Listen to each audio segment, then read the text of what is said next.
Hey guys, so it's Carly here today, and I'm going to teach you how to do watercolor vintage artwork. So the first thing you'll need is a high quality photo, and it can be any picture taken. This one actually isn't the best picture taken.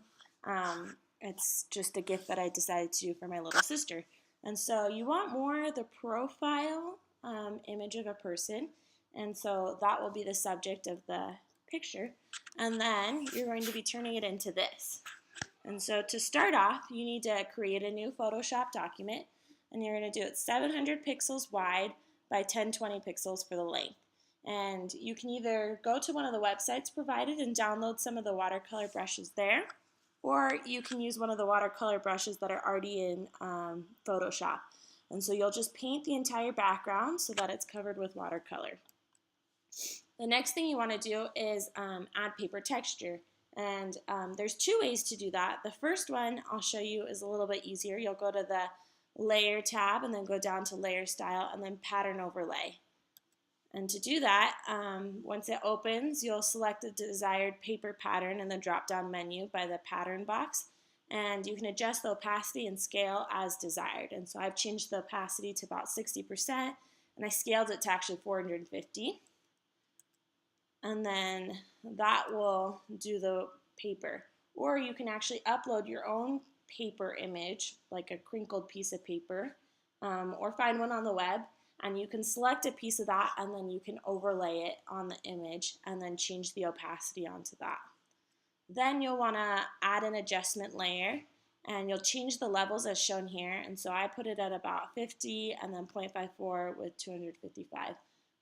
And so that's what I did for the levels, and then I changed the curves. You can kind of look at my graph and make your points on the graph about the same. And so at that point, you'll have your paper textured on. The next thing you'll want to do is you'll open your model in another PSD document. And so you'll find the model, and you can select your model using the quick selection tool and then zoom in, and you can use the feather. And you want to get kind of a nice rough selection. It doesn't have to be super clean because you're actually going to erase a lot of the edges anyways, but just to get the image nicely cut out. So you'll then copy the selection and paste it into the document.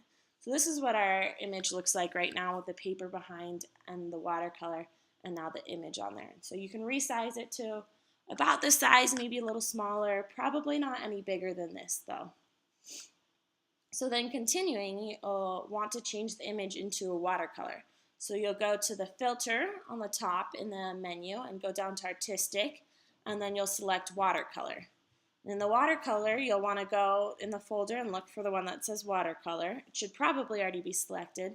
And then for the brush detail, I would put it at about 10 to no more than 12 because you don't want it to look too detailed. You want it to look more kind of a blended watercolor image. And then the shadow intensity, you don't want any, and then leave the texture at 1.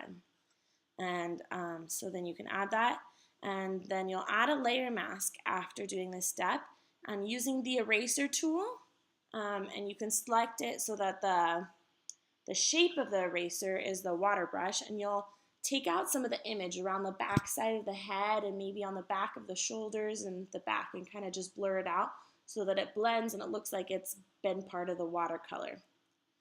And so after doing that, you'll want to reduce the noise. So go to the filter menu and down to noise, and then down to reduce noise.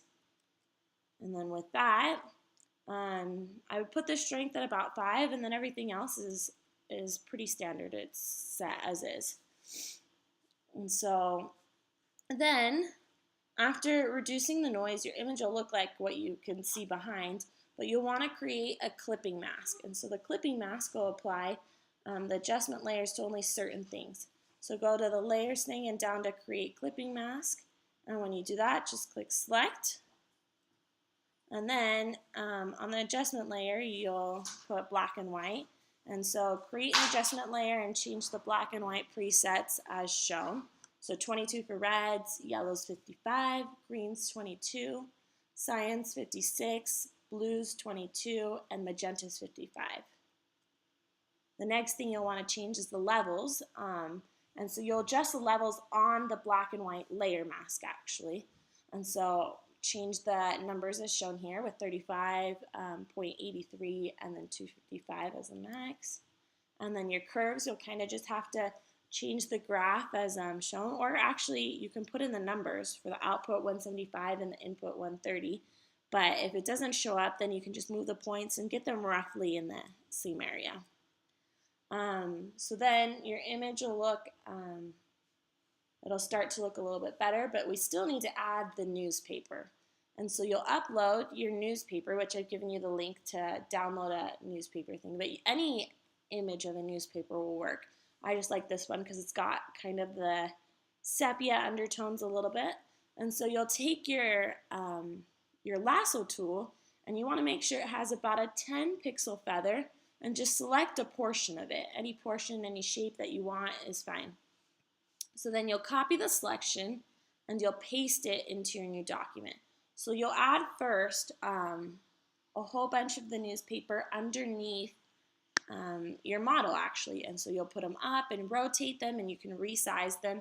You want it to kind of just be a Mod Podge of the newspaper, and then you'll put one or two over the image. You can see on this one how there's one kind of over by the head and that comes in on her shoulder, her right shoulder, and so you can kind of see how that one's the one that's on top. And so after you've done that, this is what it should look like up to right now. Then you'll use the eraser tool. So you want to use a soft eraser. You can turn the opacity and the scale down.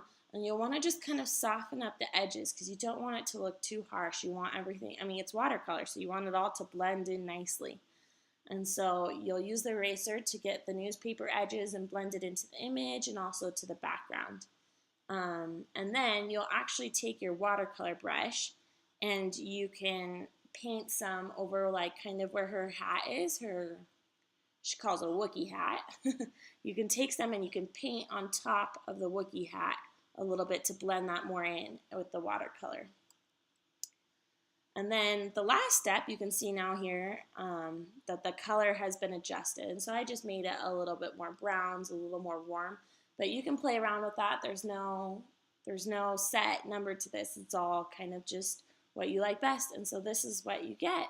And I hope this was helpful. Bye.